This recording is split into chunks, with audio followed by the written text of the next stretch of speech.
Hi, my name is Dr. Philip Alexander, and I'm the host of the World Revolution podcast.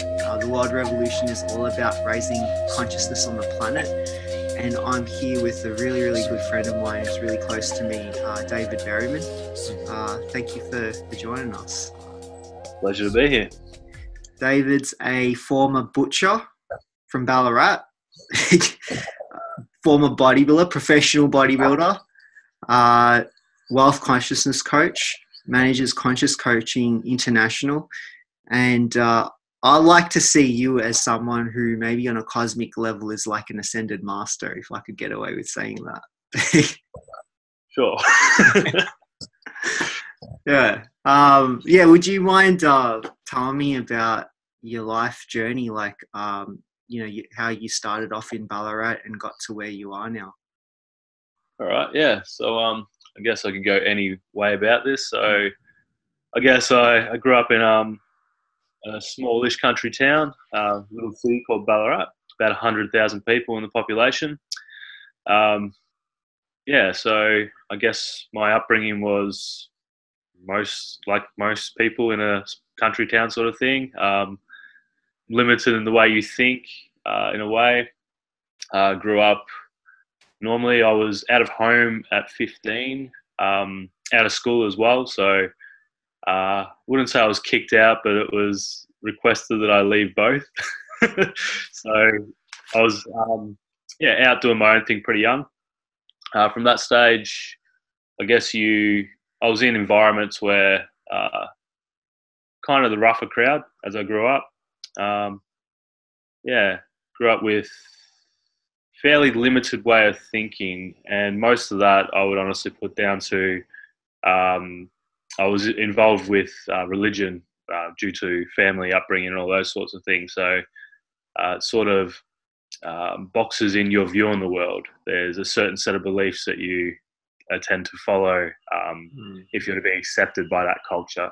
Yeah. And it sort of limits, all your spirit and actually evolving and finding yourself and understanding what we are, who we are, and what we're here for can be very capped when you're taught to stay away from expanding your consciousness and looking into things that can help you actually understand more about yourself.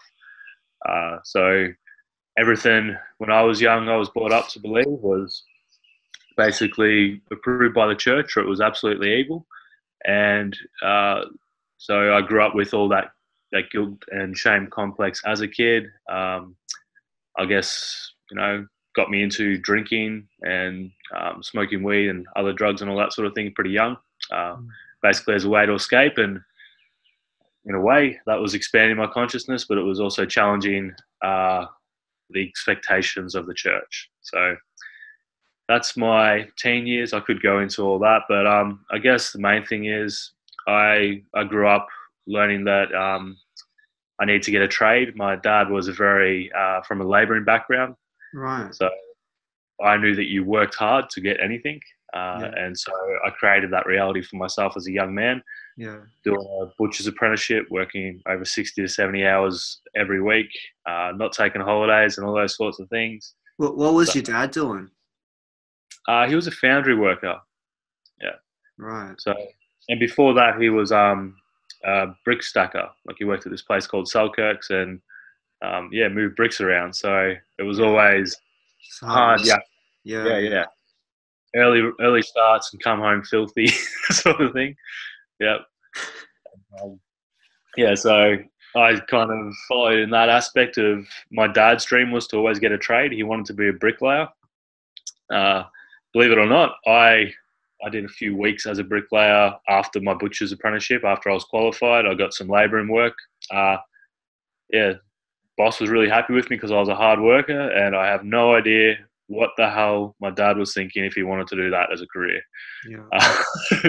Hard work. So, but I guess the next few years, the thing that really stirred me into greater awarenesses, I'll get into one of the elements which might be a bit exciting to talk about in a moment. Yeah. But one of those was I found myself in sales. Now, I was always a natural salesperson. As a young man, natural entrepreneur, finding ways to. I came from probably the lower of the middle class. Like we struggled as a family to get by when I was young. So obviously that meant I needed to find opportunities to get what I wanted as a young man. So I was always hustling, even as a kid, not a teenager, but also in primary school as a kid. I remember playing marbles. You know those marbles that you flick and... Yeah, I remember that. Yeah. Yeah, I made a business out of it. I would win people's marbles and sell them off. You what? How'd you do that? It was quite simple. I got good at playing marbles, so I basically made a hustle where I'd win people's marbles and then I'd sell them back to people or sell them to different people. No way. So, the kids do that with Pokemon cards now, I think. You know. Yeah. I did that for a little bit with Pokemon cards as well. Yeah, I wasn't as into the Pokemon though because I enjoyed marbles. That was my thing, but yeah, it wasn't about trading. It was about making money. So that's other kids had their parents give them lunch money. If I wanted lunch money, I hustled for it. So and that evolved into other things through high school, other things that were less legal, sort of thing, a bit more frowned upon. Yeah. But yeah, I did what I needed to do to sort of make a living for myself before I could start actually working. Yeah. So you had that entrepreneurial spirit, you could say, even as a butcher, but you did it because you were just following your father's footsteps in a way, and then you found maybe that wasn't what was inspiring for you. Yeah, exactly. Like I guess I was conditioned to see it through and get a trade because that was my dad's dream to get a trade. So I guess that was passed on. I wanted to probably do it for him more than myself. But even as a butcher, I was always like thinking, all right, if I'm going to do this, I'm going to run a shop. I wasn't wanting to have a job ever, sort of thing. But obviously working 60 to 70 hours in a position that you don't love for 4.5 years, you grow tired and you don't really want to run a business in that at the end of it, if that makes sense. Yeah. But butchers don't make a lot of money, do they? No, I was working those sort of hours to take home about $1,000 per week for 60 to 70.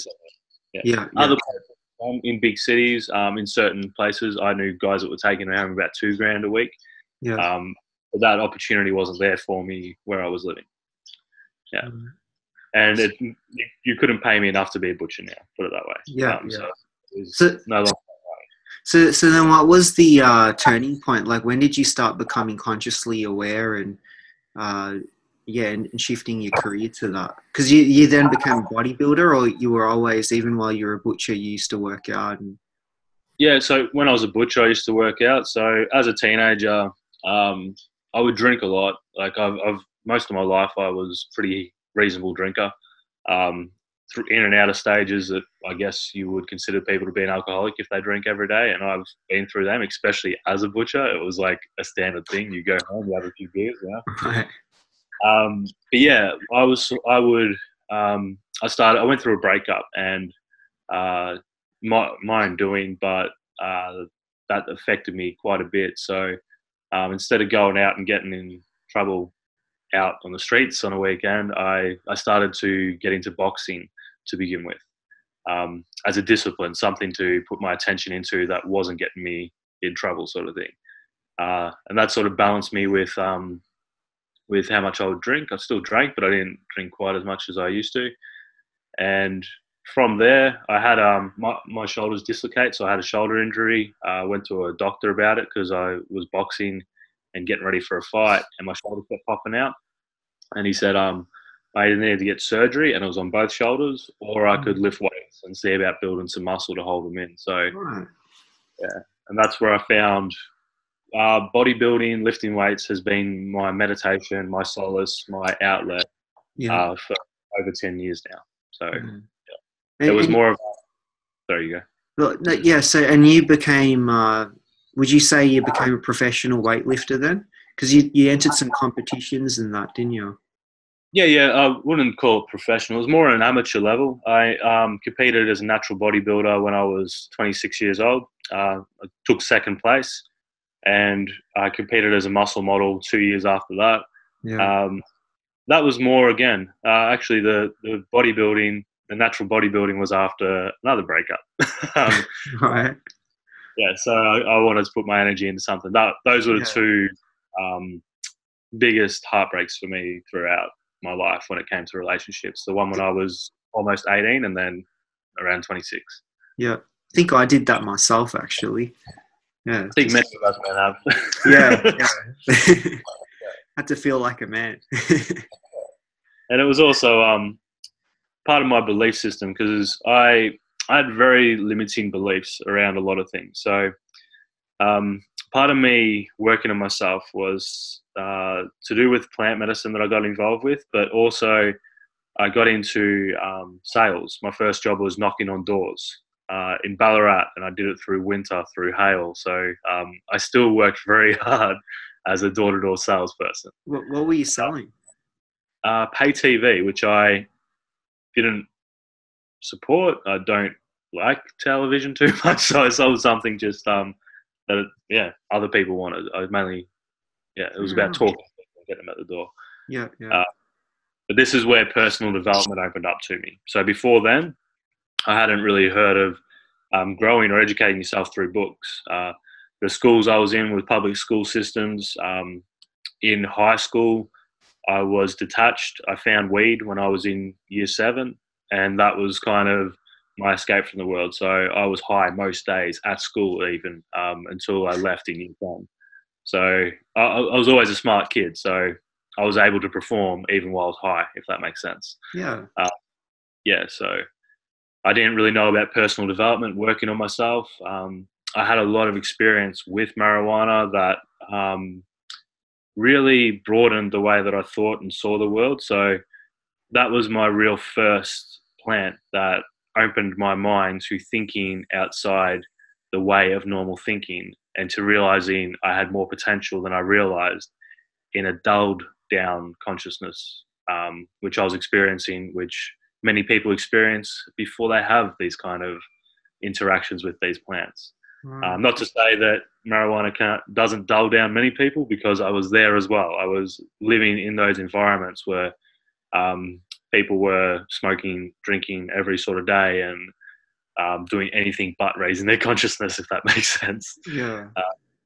But I always had that spark in me. So through what could have turned my life down the wrong way, I found growth, I found connection, and I've turned a lot of things that could have been negative in my life into positives through those sorts of things.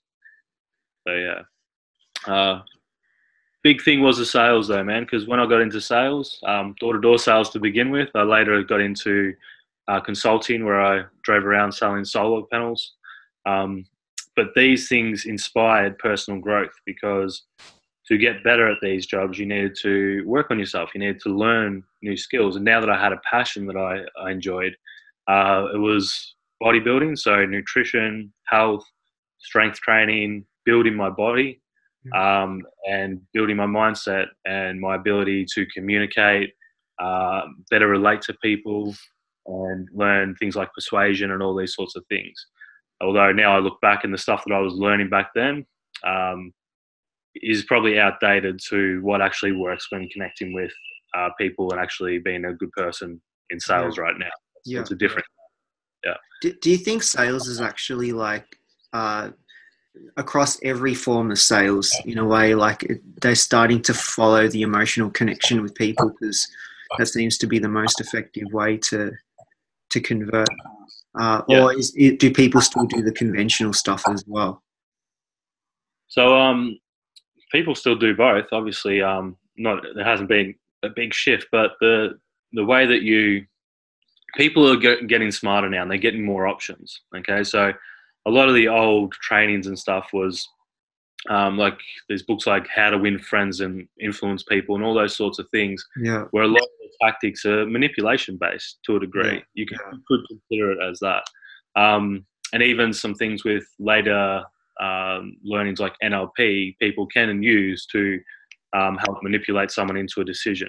Okay, I've never been for that. I've always been off the script as well. I've never been able to stick to a script. I connect with the person And what it is now, it's the process of sales come from an authentic space to begin with.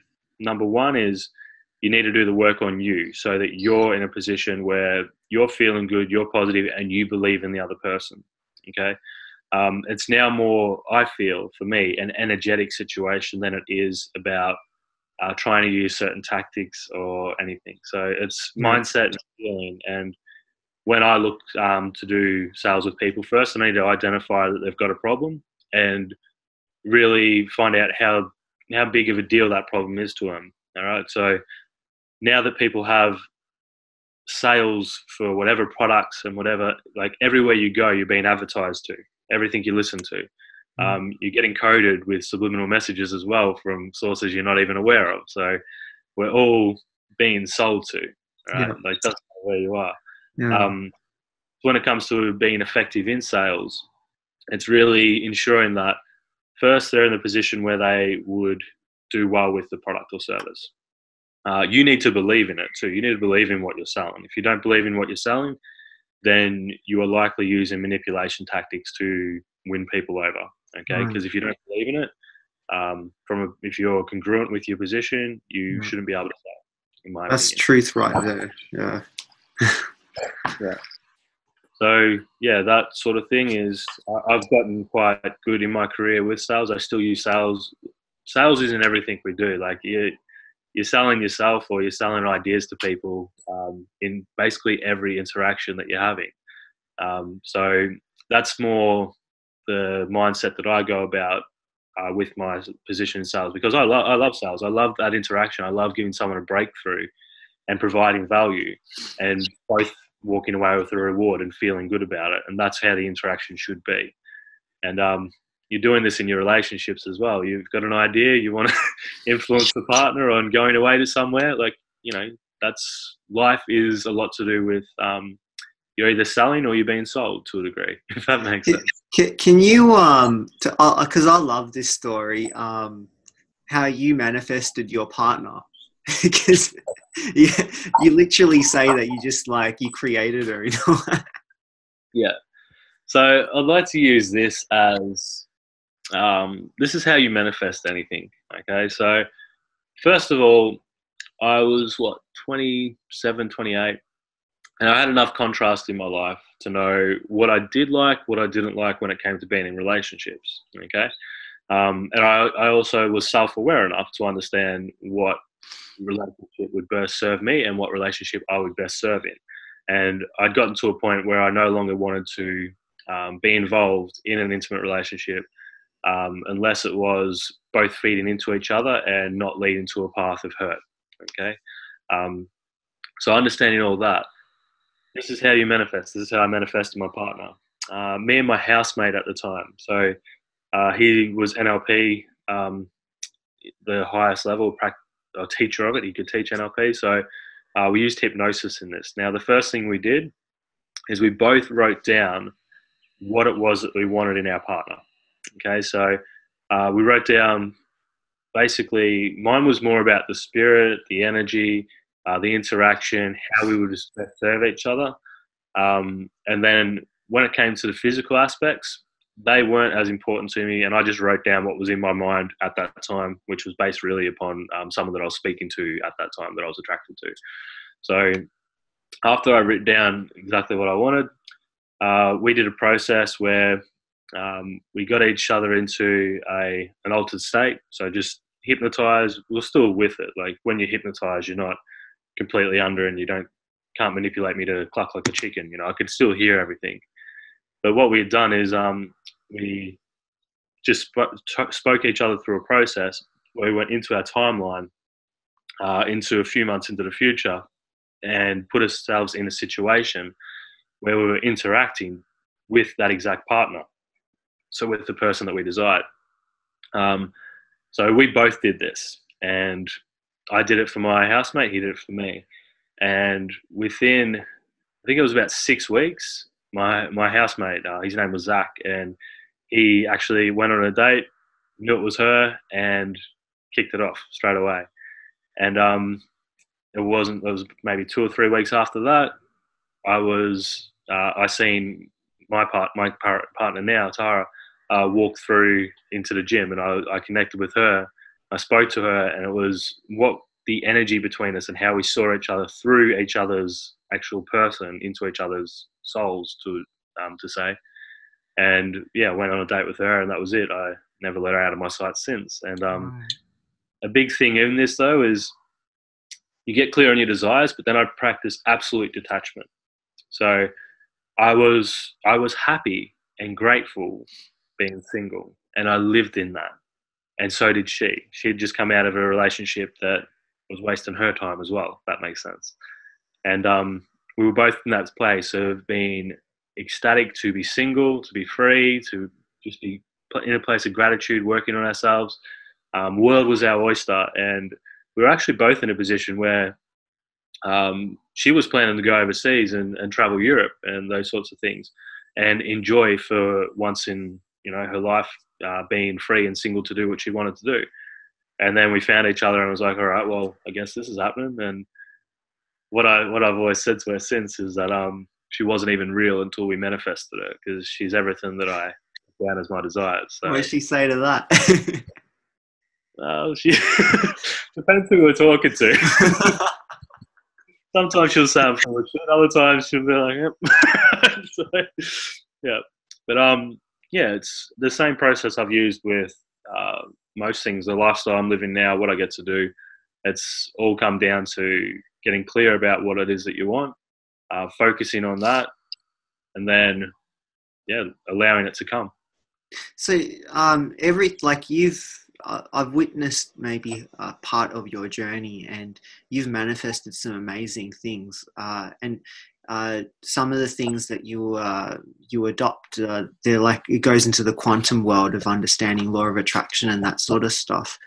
Do you mind sharing like how you went about manifesting your wealth and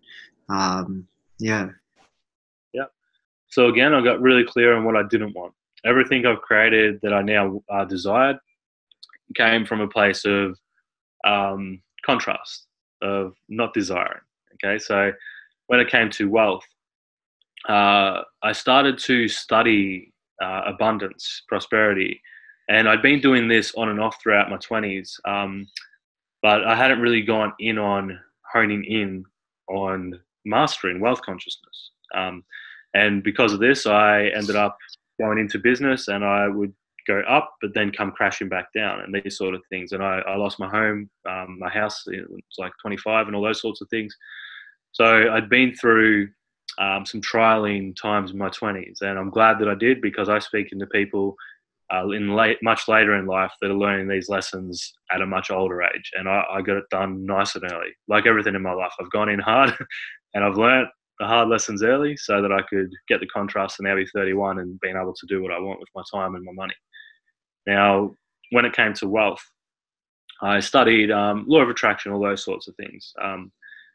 Now, what I came to understand about it was it's more about the value you can give and being of wealth consciousness, so being that state of being. So when you come from a place of want and not already having, that's a place of scarcity. So when you're focusing on what you want and what you don't have, you keep creating that in your life. All right. So if you got debt or you don't have money in your bank and you're looking at that and you're focusing on it and giving it thought and energy, then you're just going to keep attracting the same thing over and over again. And you wouldn't even realize that you're doing it in a way, would you? Right. Yeah. And the thing is two of your most powerful emotions, fear or love. Now, when you're in a place of love is gratitude, yeah? And that's where we manifest from, is our heart. Now, fear, you'll fear more in your belly. Now, we've got our three hearts. You've got your stomach, your heart, and your mind. Those are the three things you check in with when it comes to your heart, is how you think, feel, and, that sickness that you can get in your stomach sort of thing. So when you're looking at things that you don't like, you get feelings sort of around your sacral chakra that are negative, that are fear-based, that don't feel comfortable. But that's a strong feeling. You're feeling it in your body. So you may as well be saying, I want more of this, because you're giving it energy. You're feeling into it. So the more you're worried and concerned about something, the more you're going to experience it. Understanding that, a big thing that I learned when I was in a stage just after losing my house and closed down the business, trying to build everything up again. I had just had that situation I told you about where I had another breakup. And I started to realize that my thoughts were kind of coming at me more than coming from me. Okay, so this was a big thing, and I'd like to share this with you and obviously anyone else that's listening, is your thoughts aren't your own to a degree. Like, they're not really coming from you. We live in a world where everything you're made up of, you are because of your environment, your experiences, the thoughts and influences of others. So we often take too much responsibility for the shit that's going on in our lives, but it's just you being coded to experience that, if that makes sense. Now, I had an experience where, and this is also to do with my work with plant medicine, this is why I've been able to have this sort of awareness, is once you've had the plant medicine in you, you've got ability to see new things, new ways. You said coded within you. What do you mean? Well, would you understand that your mind can be programmed? I feel like our reality is a program. Yep, it is. Maybe the soul came here with a certain program that comes in with the family that you're born into, and something like that. Mm-hmm. So as a soul, as a spirit, we've chosen our families, we've chosen where we come into, and taking responsibility for that allows so much more forgiveness. And forgiveness is another thing. When it comes to abundance, forgiveness, if you're holding on to shit, you're not going to experience the fullness of gratitude, love, joy, peace on this earth. So, yeah, that's another thing. Now, when I'm talking about programmed, like, you just need to look at the majority of people's lounge rooms at this big square thing that they're watching every single day that's giving them messages that are going into both their conscious and unconscious mind. So most people's thoughts are not their own. They're based on the collective. And you would know this to be true by looking at society and different cultures. Wherever you go, there's different beliefs. There's different levels of consciousness. Now, I've been traveling the east coast of Australia this year, where we can now travel and do this as our job, our work. So as we've been traveling up, we noticed that the vibration and the energy and the beliefs and the conditioning of the people are different in each towns as we go to different places. Interesting. Very interesting. Now, this is the same throughout the world. There's races and cultures that are more advanced, and then there's those that are kept lower. And I've seen religion do a lot of this. It boxes you in, that if you look outside what they say is okay, you're going to be suffering eternal damnation forever. But energetically, how does it box you in? How do you mean? Like, how does it affect your consciousness or your ability to attract things? Okay, so it gives you a limited scope on the world, that you see right and wrong through this scope based on whatever that culture around you has influenced you. Now, some places, religion and certain beliefs around higher consciousness have been able to serve the people. Okay, and a lot of the time throughout history, people being able to connect with a higher level of consciousness, a God, angels, and all these sorts of things has been a positive. Now, it depends on the way it's been taught. And if it's been taught from a place of fear, that anything you do that's against what your parents or your pastors says, based on their interpretation of a book that has been manipulated by man over the last couple of thousand years, then that's what I mean. It limits you because let's have a look at sex, for instance. Now, if you've had anything to do with my upbringing was Christianity, and sex before marriage is very much frowned upon. And what you'll find in the church is that these Christians are getting together. Neither of them have experienced sexual intimacy. Then they get together and they've got weirdness about it. And it actually, there's a as high a divorce rate in the church as there is in the normal world. Yeah. Because it's not about saving yourself for marriage and then feeling guilt and shame if you've got urges and you are attracted to people. Yeah.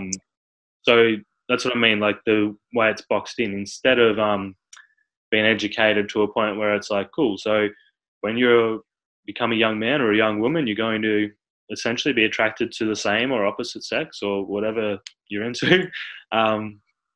And it's okay to have those feelings and to use discernment with how you express them. Okay.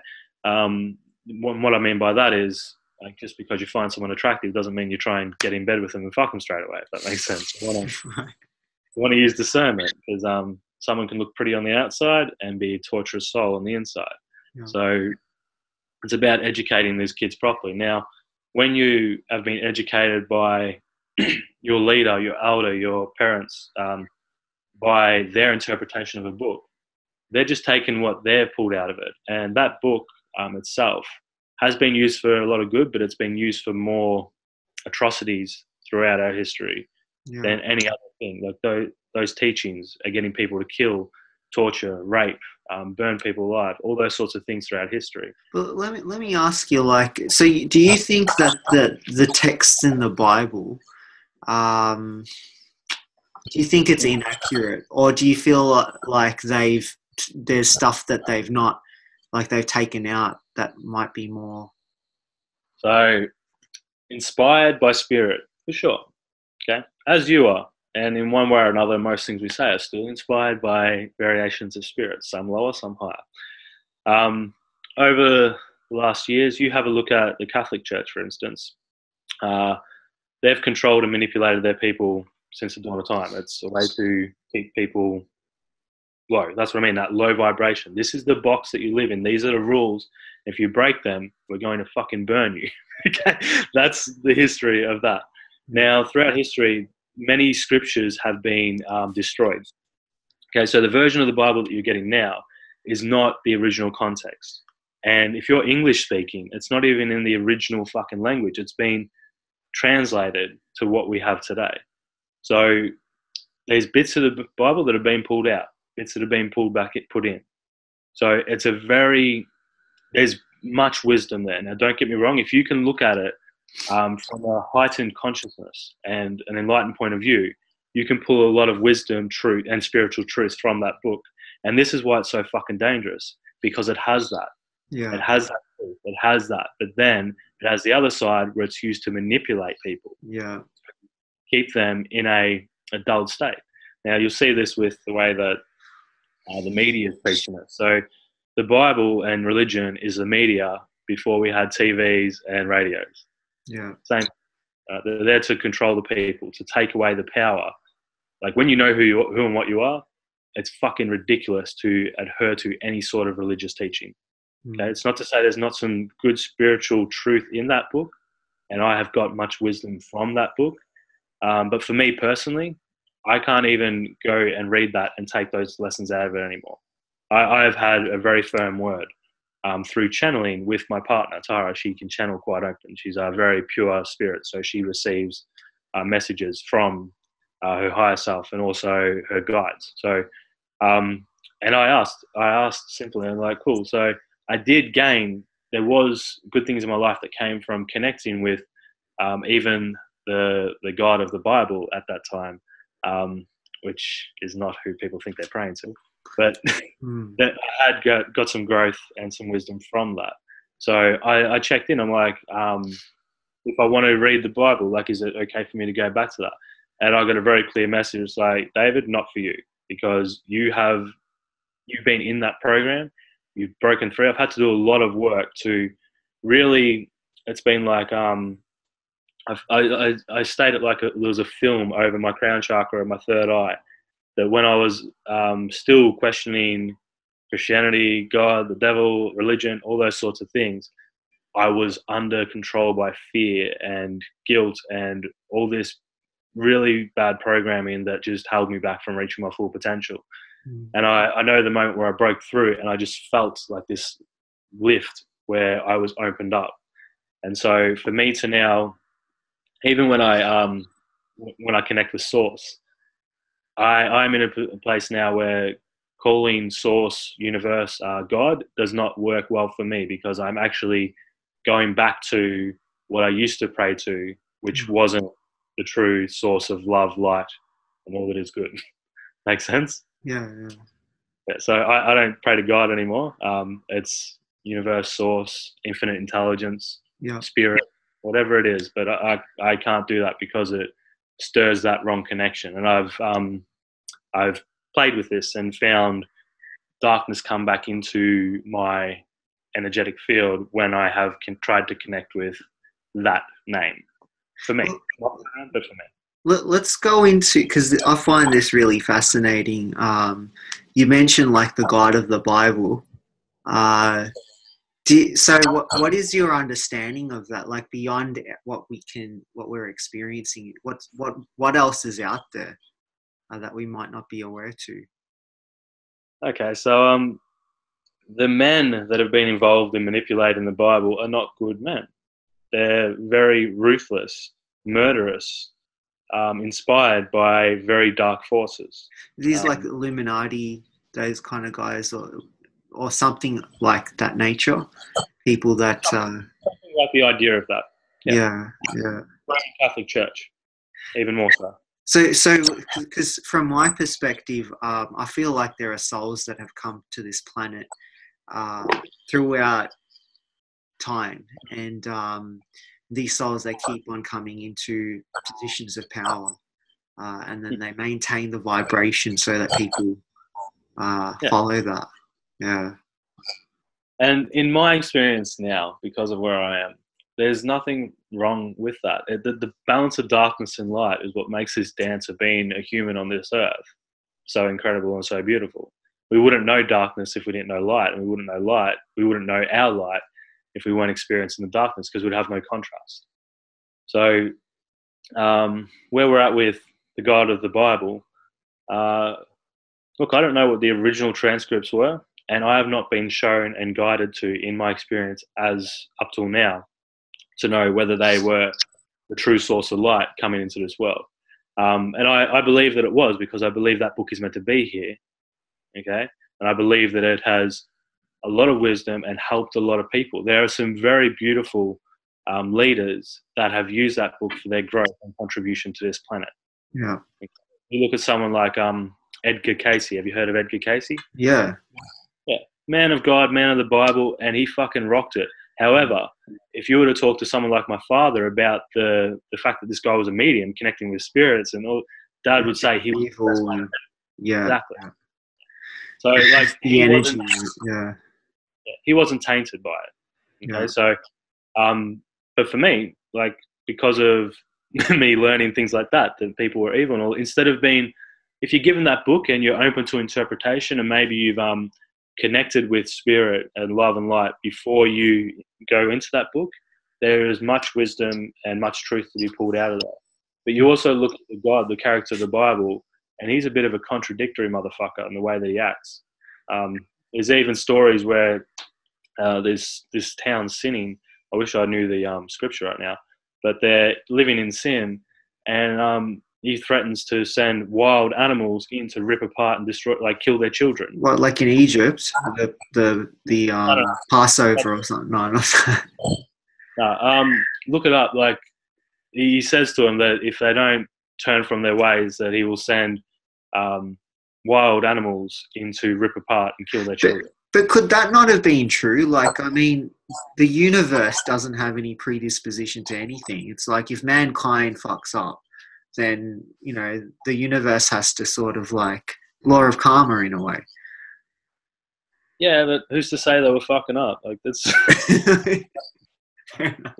we experience our own karma. We experience our own karma. Whatever you're doing, you're going to get back. Whatever your thoughts are, this is law of attraction, is karma. It's the same thing. What you're putting out on a vibrational level is coming back to you, whether you fucking know it or like it or not. It doesn't matter. The laws of the universe do not change. So you don't need someone to threaten you. If that happens, like, you don't need a threat like that to pull your head in.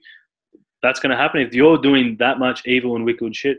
And by the way, the evil stuff wasn't really evil. It depends on your views. Like, is having sex with multiple people really bad if you're all fucking having a good time? Yeah. I don't think so. I was taught otherwise, but it's not my belief now. Mm. I believe that we are here to experience love, pleasure to its fullness. So if it's feeding into you and it's in a beautiful situation, like, do what feels beautiful to you. Well, let's talk about your experiences with plant medicine. Okay. Yeah, that because I've had an experience with you, and I felt like I was in another dimension, or I was sensing things from a different place. What are Yeah. some experiences that you've had? I'm sure you've got many to. Yeah.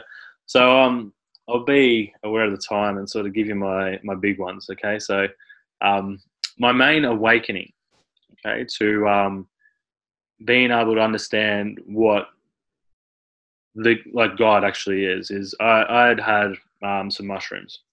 And this wasn't. It might have been. It was within my first 2 or 3 times. Now I was in an experience where I was at a friend's house. We'd all had them, and everyone was doing their own thing. And yeah, I was laying down on the ground next to the heater and looking up at this Aboriginal picture. It was like a dot picture, okay. And I was just connecting, and I started to feel love like I'd never felt it before. Okay, it was really became apparent that I was feeling love and warmth. And at this stage, I was trying to get back to being a good Christian. Okay, like I was 21 and I was trying to turn away from fucking, living in the world and be a good boy again and all this. that's the stage that I was at. I was still wild, but I was trying, and I was condemning myself for anything that I did that wasn't in alignment with the beliefs that I had been given.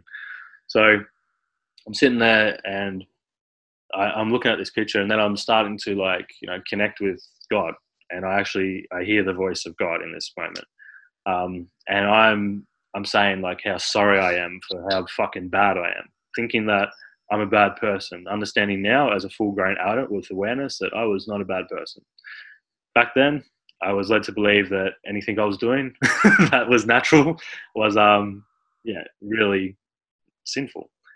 So at this stage, like I was trying to say, like, I'm sorry. I wish I could do this. I've tried to live in a line. Like I've tried to live as a good person. It's so hard for me to not, want to have a fucking beer or not want, like, I was trying to be abstinent, and like I have a higher sex drive. So for me to be abstinent, that's not a good spot for me to be in when it's for those reasons. Now I've done it for spiritual development and stuff like that since, but that's different. This was at a place of thinking that urge and those desires were not good. So yeah, and I'm sitting here like having this experience where I'm basically apologizing, praying to God, and I just felt this overwhelming sense of love. And like I don't cry very often, especially at this time, and my eyes just like opened up, and I'm sitting there and I'm just feeling like this love like I'd never had, just ecstasy throughout my whole body, warmth. My heart opened up, and the more I was just saying thank you, I just had the voice of God saying, like, I love you. You can't mess this up, David. You can't mess this up. I love you. You're good enough. You're more than good. You're perfect. You're beautiful. And like, those weren't my fucking words, man, because that was not my dialogue. That was not my dialogue. In my experience with you, like there was this thing where you just couldn't deny that was actually the truth. Like Yeah. it was just so real that it was more, in a way, it was more real than even what life presents itself as. It's strange how how it does that. Yeah. Yeah. It was absolute truth and divinity and pure. Like, you connect with that, and it's everything that was shut off from trying to be religious. I wasn't experiencing joy or real pleasure, even though I would have sex. Like, wasn't connected with it because I had this fucking complex about it. So everything that I tried to enjoy was always, it's like it came with a price, and it was never to full enjoyment. But that experience, like that being told that you're loved unconditionally, was amazing. Now I've had the same experience sober as well. Okay, so a few years later, like that wasn't enough for me to completely turn away from the idea of religion. Okay, I was awakening, but it was still like, that shit's thick, man. That you spend your life growing up in the church. It takes some work. I know, yeah. Trust me. I've done some work this year too, man. And in my base chakra and down there, like, there was all that stuff still from my timeline, and before the age of 7, all that heavy religion stuff. We've done some work, so I'm firing on all cylinders at the moment. I've never felt this great. It's beautiful, but it's still taking work, and there's probably still more to do. There's always work to do, always work. But I had the same experience of connecting with the source when I was reading this book, and it was called The Science of Getting Rich. And my dad had actually given me a complex around wanting to be wealthy. Okay, yeah. So when I was 21, right around the time that I had that mushroom experience, would have been a year either side of that, I read the book Think and Grow Rich. I was inspired. I realized that, wow, I don't have to work a fucking labouring job to get ahead, or go to uni to get a degree and try and have a career. There's other ways to be successful. I knew it because I'm creative and I'm an entrepreneur. But I took that back to my dad, and then he said something like, something about money being the root of all evil, and he's like, just be careful, son. So that sent me on a downward spiral again. Yeah. So that's why wealth consciousness has been such a big area of focus to me, because it's been such a limiting factor, and it's been something that's been spoken against by a lot of false teachings. And I was reading The Science of Getting Rich by Wallace. Someone look that up if anyone wants to read it. It's a really good book on wealth consciousness. And I was alone by myself. I was on the road selling solar, hence why I was reading books around wealth consciousness, because I wanted to have more success in my career. And at that time, I had this moment. I can't remember it completely now because it was a few years ago, but basically I had my say with God, and I lost it. I'm like, fuck you for fucking creating me. Like, I vocally voiced this in where I was, just like, you shouldn't have fucking made me if I'm destined for hell anyway, because I don't want to fucking live like these church people do. I actually despise them. I don't even like being around those kind of people. But let me ask you this though. I mean, you were born into those circumstances. Why would the universe put you into that? Be the example. I put myself there. 100%, man. I put myself there. I wouldn't have the compassion, the understanding, the empathy that I do for people now, that especially people that have been in certain situations. Like, my spirit and my character is fucking strong. So if I hadn't had something like that mess with me so much, I wouldn't be able to relate to majority of the population, because without that, there would have been nothing holding me back. I am so fucking strong in my spirit. I understand and know what I am. I am that warrior spirit. Now, the only way to control me and subdue me to not live into my fullest potential is to put myself into a situation like that, so I could be normal like the other people. I've got this religion stuff to deal with. Otherwise, I'm a free, wild spirit with a big heart, man, a very big heart. And that is an unstoppable force for this planet.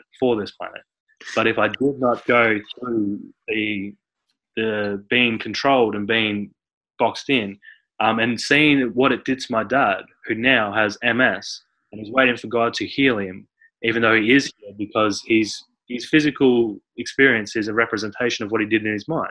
Yeah. It's obvious. Well, yeah. It's starting to be proven now that our mind actually causes our body to either become ill or heal.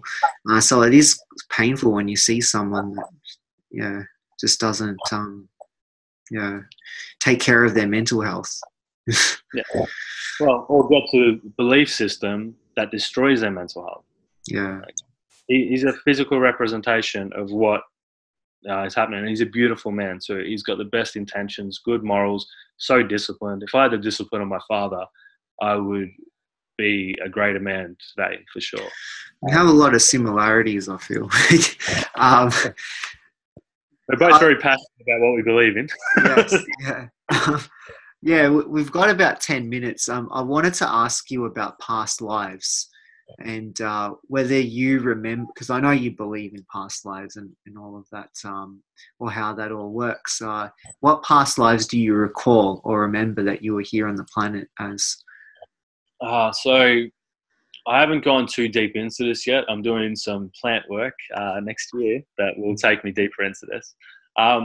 There's an experience that relates with my partner, who I'm with now, in a time where we were in Egypt.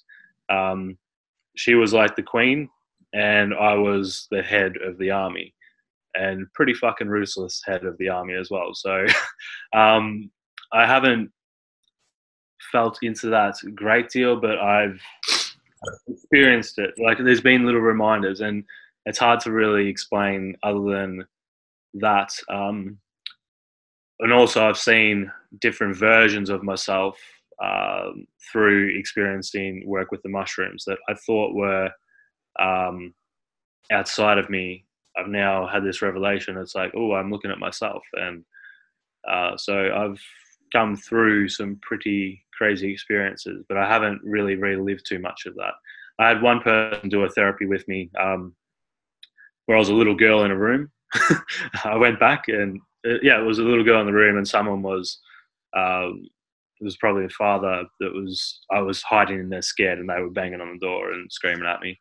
And this was to do with my ability to heal. Like, I went through that experience, and that was just one night. We were out for dinner and drinks with someone who knew how to do this stuff, and we sat down and I allowed her to do that.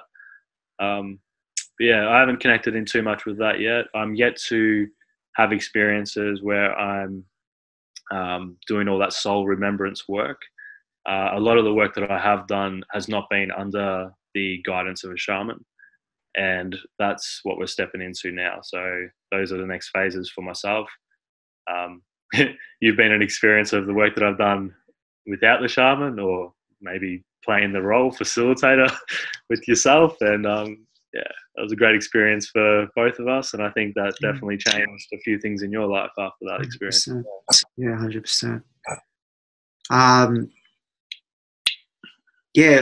I had this question about aliens. You actually sent me a book about awakening the species, and I thought that was really interesting. It's a really good read by Neil Donald Walsh. What is just quickly, like, if you could share your thoughts on how you understand aliens, or whether they exist, extraterrestrials. I think you have to be very limited in your thinking to not fucking know for certain that we live in a universe that is large enough to have other life forms. Okay, even AI is like artificial intelligence. There's an aspect of that it's not just a human creation. Okay, what I would say here is I'm not the expert at this at all. Do I believe in aliens? Yeah, of course. I honestly think that you need to check your head if you do not believe that there are other life forms out there. A book that I would recommend to anyone, this was a part of my awakening too. So if anyone's been under the influence of religion and dogmatic beliefs, and it's, fucking up your life, grab the book Our Universal Journey by George Cavasalis, I think. Is it? Yeah. Yeah. So he speaks about his experience with being abducted and things like that. And I've met this man, and you talk to him, that he's speaking absolute truth of what he's coming to you with. But like, what are aliens? Like, do you believe in spirits? Cool. So do you believe that spirits are present on this world? If you do, are they another life force? Are they aliens? Like, I do understand that we're under protection from, we're the toddlers of the universe, right? And now you'd know that from that Awaken the Species. We are. Like, look at how fucking stupid humans can still be. We do not work together yet. We have not understood that we are one. And as a collective, we need to really tap into that and see ourselves in another person. Because when we understand that there's no separation, and that anything that anyone else is you as well, and that you're experiencing this together, you stop judging, you stop being hard, you stop putting your fellow man or woman down, and you support and love and encourage and bring out the best in people.